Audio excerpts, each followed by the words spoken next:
வணக்கம் நண்பா. TNSTC latest செய்திகள் மே 30 வெளியான தகவல். அரசு போக்குவரத்து கழக பணியாளர்களுக்கான 15வது ஊதிய ஒப்பந்த பேச்சுவார்த்தையில் தீர்வு. 1,10,000 பேர் பயனடைவர். அமைச்சர் எஸ். சிவசங்கர் தகவல். தமிழ்நாடு அரசு அனைத்து போக்குவரத்து கழக பணியாளர்களுக்கான 15வது ஊதிய ஒப்பந்த பேச்சுவார்த்தையில் தீர்வு காணப்பட்டுள்ளதாக போக்குவரத்துத்துறை அமைச்சர் எஸ். சிவசங்கர் தெரிவித்துள்ளார். அதன் மூலம் 1,09,787 பேர் பயனடைவார்கள் என்றும் அவர் தெரிவித்துள்ளார். இதுகுறித்து அவர் சமூக வலைதள பக்கத்தில் தெரிவித்துள்ளதாவது: தமிழ்நாடு அரசு அனைத்து போக்குவரத்து கழக பணியாளர்களுக்கான 15வது ஊதிய ஒப்பந்த பேச்சுவார்த்தையானது முதலமைச்சர் மு.க. ஸ்டாலின் அவர்களின் உத்தரவின்படி குரோம்பேட்டை மாநகர் போக்குவரத்து கழக பயிற்சி மைய வளாகத்தில் இறுதி செய்யப்பட்டது.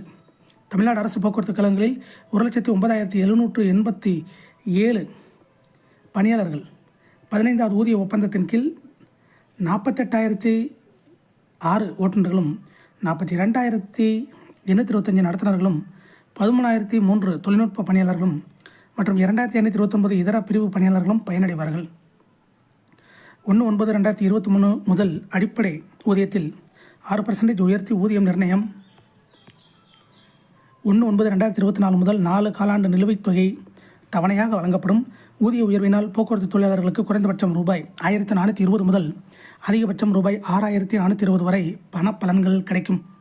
1/9/2023 முதல் அடிப்படை ஊதியத்தில் 6% உயர்த்தி ஊதிய நிர்ணயம் செய்யப்பட்டு நிலுவைத் தொகை 1/9/2024 முதல் 4 காலாண்டு தவணையாக வழங்கப்படும். திருமண கடன் ரூபாய் 50,000 ரூபாய் 1,00,000 உயர்த்தி வழங்கப்படும். பண்டிகை முன்பணம் 10,000 20,000 உயர்த்தி வழங்கப்படும். ஊக்கத்தொகை இன்சென்டிவ் அனைத்து போக்குவரத்து கழகங்களுக்கும் ஒரே முறையில் கணக்கீடு செய்து தொழில்நுட்ப மற்றும் நிர்வாக பணியாளர்களுக்கு வழங்குவது தொடர்பாக குழு அமைத்து நடவடிக்கை எடுக்கப்படும். குறைந்தபட்ச தொகையாக நாளொன்றுக்கு ரூபாய் 6 20 உயர்த்தி வழங்கப்படும். தொழிலாளர்கள் அவர்களது பணிக்காலத்தில் வழங்கப்பட்ட தண்டனை குறித்த மேல்முறையீடு 90 நாட்களுக்குள் செய்யப்பட வேண்டும் என்பதை ஒருமுறை தளர்த்தி 30/6/2025க்குள் மேல்முறையீடு செய்து கொள்ள அனுமதிக்கப்படுகிறது. குற்றத்தின் தன்மைக்கு ஏற்ப பரிசீலித்து ஆணைகள் வழங்கப்படும். நாளிலிருந்து உரிய பலன்கள் வழங்கப்படும் உள்ளிட்ட தொழிலாளர்களின் பல்வேறு கோரிக்கைகள் 15வது ஊதிய ஒப்பந்த பேச்சுவார்த்தையில் இறுதி செய்யப்பட்டது.